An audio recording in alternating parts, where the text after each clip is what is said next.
So anyone with information is being asked to come forward. A Chinese-made drone suspended from use by the Australian and US military is still being used by Australian Border Force.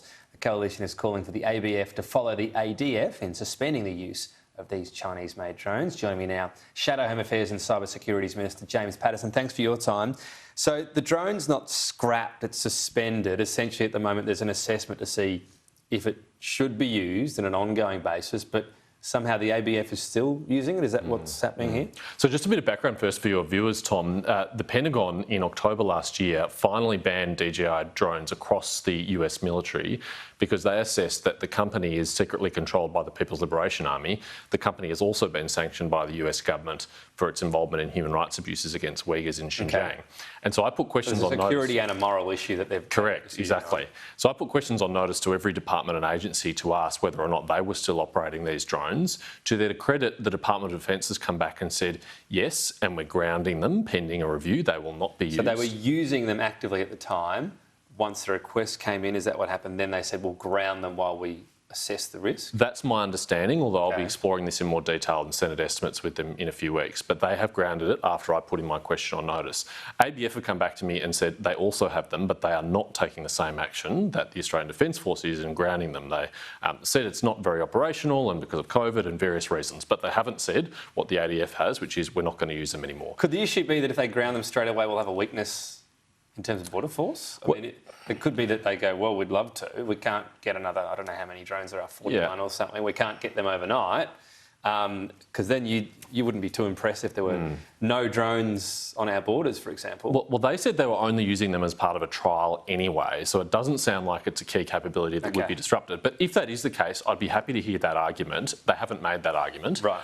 And there are other drone manufacturers available and out there, including Australian ones. And of course, if the US military can operate a drone capability without using DJI, I think both the Australian Defence Force and Border Force have the same capacity to do so. We don't want to waste money. So if the security threat can be assessed and it's not a risk, would that be fair enough? Is that what you want to hear? Because presumably the concern is always, is there something in this device with some sort of dormant element? I'm probably not the most tech-savvy person, but a switch that can be activated and suddenly someone back in China can view something. Is that the realistic concern here? Is that what we want to allay fears of? And then, you know, if we've bought them anyway, let's use them?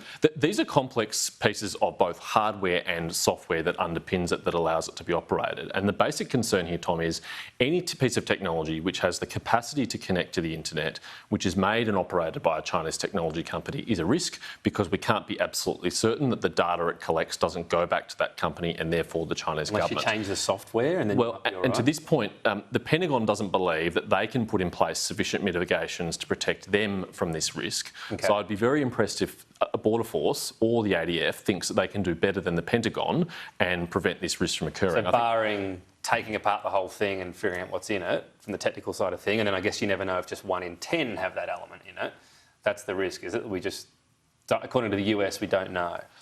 In some non-national security related area, perhaps that's a risk that you'd be willing to take and willing to bear. But when it comes to either our Defence Force or our very sensitive border operations, protecting the Australian mainland, I don't think that's a risk we should be taking. And there are other operators out there. There are alternatives. I'm not saying if you can't use this drone, you can't use any drone. They can use other companies that are not headquartered and beholden to the Chinese Communist Party and not involved in human rights abuses against an ethnic minority. I mean, taxpayers' money should be not going to a company involved in that. You've raised the alarm on quite a few things. Basically, I think all of it were programs that were in place or at least started or purchase agreements under the coalition. Is your concern with the defence more so than anything Labor's doing? This is not a partisan issue, right? These decisions... you understand why I'm asking that question? Yeah.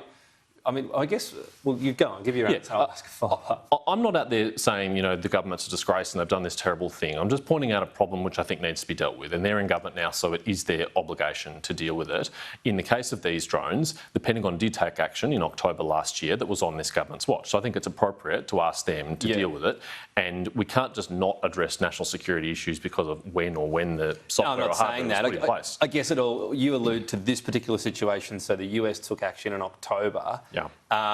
But, I mean, do you almost wish you'd been asking more questions in government?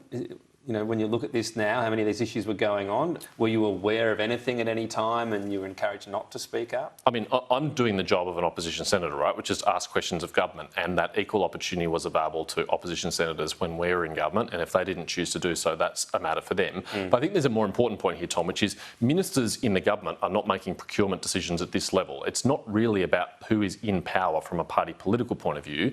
It is procurement officers in departments many levels below them who are making these decisions, and I think we have both a systemic problem and an individual problem with these technologies. Right. Clearly, when assessments have been made in the past about what value for money represents, not enough weight has been put on the security risk. That's how we got Hikvision and Dwar cameras, 1,000 units of them across the Commonwealth. So this really for you is a department thing you're seeking to clean up? Yeah, and all these various issues. I think that's what it is, and I'd like the government, now that they know about it, now that I brought it to their attention, they can drive the change. take leadership. Where it's all happened is a systemic issue within departments. That's right. This is an opportunity for the government to take leadership and send a direction. Better get your quick thoughts on the budget. What's your 30-second, voter comes up to you? What do you make of the budget, Senator? The approach Labor's taking. I don't know what it is in it yet, but from what I've seen so far, I don't see how this budget deals with the inflation problem. And when I talk to my constituents, cost of living is the number one, number two, number three, number four, number five issue that they face. And really the government isn't doing any of the heavy lifting to get inflation down. It's leaving all of that to the Reserve Bank. The CPI elements on electricity, for example, will drop because they're not giving people money, they're reducing the price. That's the way to do it. Pressure. Are you saying there's a cost of living measure there should be that's not there? Is there something you'd like to suggest? I'm saying we need a plan to tackle inflation for everyone, not just by compensating people for the effects of inflation. We need to get inflation down. And this government seems to have the view that the Reserve Bank will just do that by increasing interest rates. Well, the Reserve Bank will have to increase interest rates by more if the government isn't also helping by exercising fiscal discipline, because every dollar they spend makes it even harder for the Reserve Bank to get inflation down. James Patterson, thanks for your time.